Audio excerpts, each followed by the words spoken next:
मौत बेसारी बावड़े तन अचरज किया कोने, तन माटी में मिलेगा जो आटे में लोने। एक भगत था, एक संत था, और वो संत पतला दुबला और ठीक सा था, और बाकी वो अपने जैसे किसी वस्तु को कोई चिंता हो जा तो उसके चेहरे की, उसकी फेस की आकृति कुछ अजीब सी रहती है। तो एक भक्त आता था उस संत के पास, बढ़िया फलों के दर्जन फल सेब संतरे ले आया करता। तो वो देखा करता था कि महात्मा जी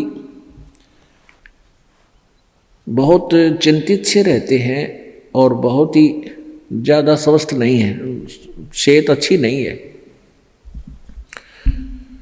और दूसरे भक्त वहाँ दूध लाते थे तो वहाँ डेग सा बढ़ा रहा करता दूध का, फलों की टोकरी बड़ी रहती थी। वो संत जी औरों को दे देते थे प्रसाद रूप में, और फिर खीर ख्यार बना के खिला देते थे। दूध आता था, चाय पानी दूध पी लेते थे, अपना थोड़ा बहुत जैसा पिया करते थे, बाकी भक्तों को पिला देते थे। तो वो एक धनी व्यक्ति जाता था, उनका सेवक, काफ़ी संतरे ले जाता, सेब ले जाता, अच्छे फल चढ़ा गया था, कुछ दक्षिणा दिया था। तो साधु से प्रश्न करता था कि महाराज जी आप कुछ चिंतित से रहते हो, क्या आप खाते पीते नहीं, आप पतले दुबले भी बहुत हो गए हो। महाराज जी कहने लगे भाई मैं खा लेता हूँ जैसा रुचि बनती है। तो दूसरे दिन फिर उसने पूछा, दूसरे तीसरे दिन कि महाराज जी क्या आपको कोई चिंता है, आप कुछ खाते पीते नहीं। आप संत जी कहने लगे भाई मुझे बहुत चिंता है, और इसलिए मेरे को कुछ खाया पिया ना जाता। तो उसने, उस धनी व्यक्ति ने सोचा भी साधु संतों की भी क्या चिंता हो है बता, हमारे कैसे गृहस्थियों ने तो 100 चिंताएं हों, पर संतों को क्या चिंता। उसने कहा महाराज जी आपको ऐसी कौन सी चिंता सता रही है। साधु ने कहा कि भाई मुझे मौत दिखाई देती है मेरी, मैं मरूंगा, इसलिए मैं मेरे पर ज़्यादा रुचि खान पीन में नहीं, मुझे चिंता बनी रहती है कि मेरी मृत्यु होगी। तो संत कहने लगे जी कब होगी आपकी मृत्यु। अब उस भक्त ने सोचा कि अभी निकट भविष्य में ही शरीर छोड़ते होंगे 2-4 दिन में। उस समय उस संत की 40-45 साल की आयु थी। उन्होंने बताया कि भाई अभी मेरी 40 वर्ष बाद मृत्यु होगी, 40 वर्ष के बाद, और आज मेरी 45 वर्ष की आयु हो चुकी है। तो वो धनी भगत कहने लगा हे महाराज जी यह भी कोई चिंता हुई, मरना तो सब ने है, मृत्यु तो सबकी होगी, और साधु संत भी ये चिंता करें, कमाल की बात है, खा पिया करो, मौज करो, है ये तो सब ने मरना है क्या।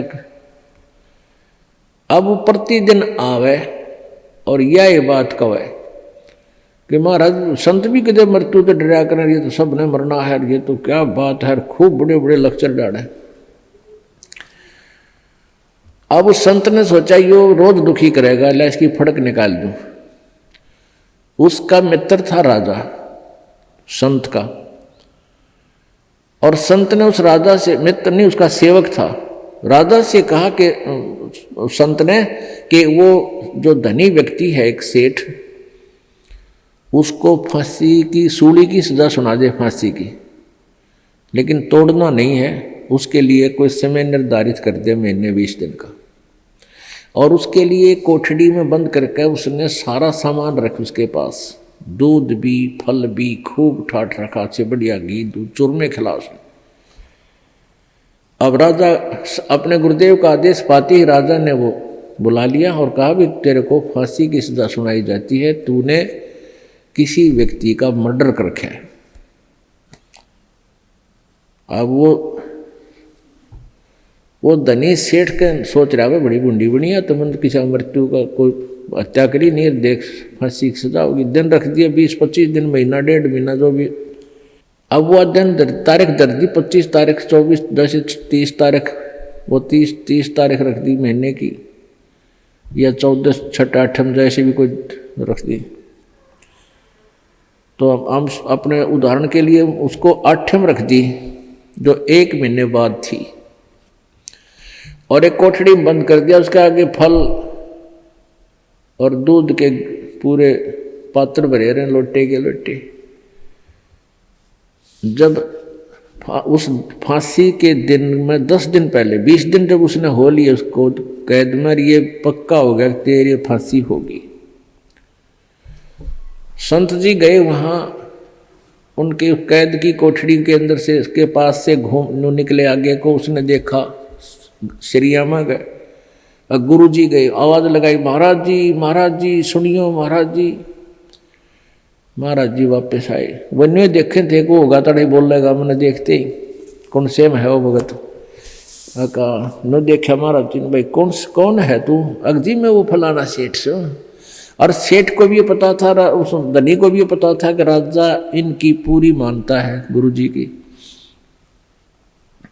और गुरु जी तक पहुंचा संदेशा जब बात पड़े।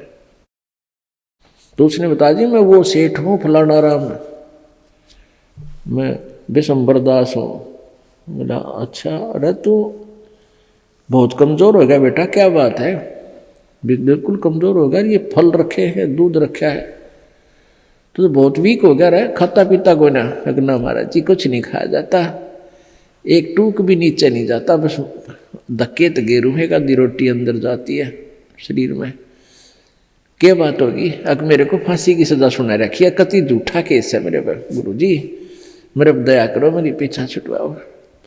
ने बोला रे खा पी मृत्यु तो सब क्यों नहीं बेटा, खा देख दूध के गिलास भरे धीरे फल रहे, खा बेटा ठाट से, मृत्यु सब क्यों? अरे नहीं महाराज जी कति मर गया मत है, कुछ नहीं खाया जाता। जब उसने उस राजा बुलाया, भाई छोड़ दे भगत ने, ये तो निर्दोष है।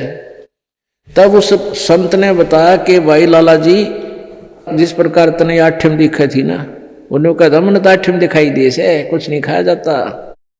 तो बेटा तने जिस प्रकार ये 8 दिखा है ना, क्योंकि आपको पता लग गया निश्चित होगी 8 न तू फांसी टूटेगा, डर बिना कहाँ।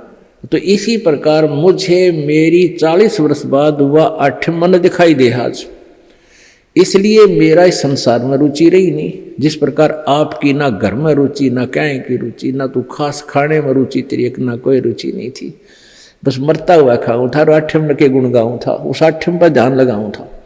तो परमात्मा कहते, संत जी कहते हैं कि मैं भी भाई मन ने अपनी 8 और 40 साल पीछे आने वाली ऐसे ही नजर आ रही जैसे आप जी को अब दिखे थी।